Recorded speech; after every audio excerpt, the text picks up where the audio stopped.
shadows are really interesting.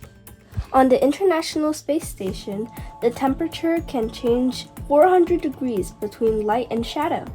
Shadows are how we experience eclipses, and they can be a lot of fun to play with. We're going to make a shadow puppet theater.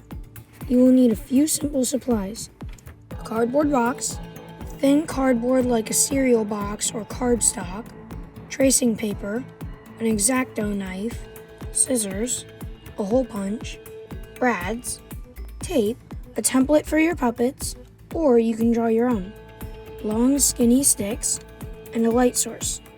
Decide what kind of puppet you want to make. We've decided to make a dog. Using the cereal box, we're going to draw our design and cut out the puppet pieces. Next, tape sticks to the back of your puppet.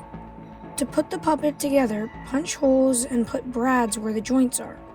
This will allow the puppets to move. To make your puppet theater, measure the size of your tracing paper and cut a hole in the cardboard box that can be covered by paper. Ask an adult for help if you need to. Our tracing paper is 11 by 14 inches, and we've decided to cut an 8 by 10 inch hole. Next, tape your tracing paper over the hole in your cardboard box. Place a light source behind your puppet theater. You can use a flashlight, desk light, or even a bright window. Put your puppet between the light source and the tracing paper.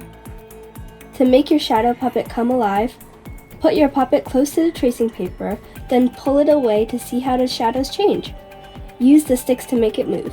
Once your theater and puppets are created, you can experiment with different designs. Try telling a story with your puppets, and look at how the light and shadows interact. Let us know what your favorite part of this video was in the comments section. And if you enjoyed it, be sure to give it a like and a share. Also, you can follow STEM in 30 on Facebook and Twitter, and be sure to subscribe to the National Air and Space Museum's YouTube channel.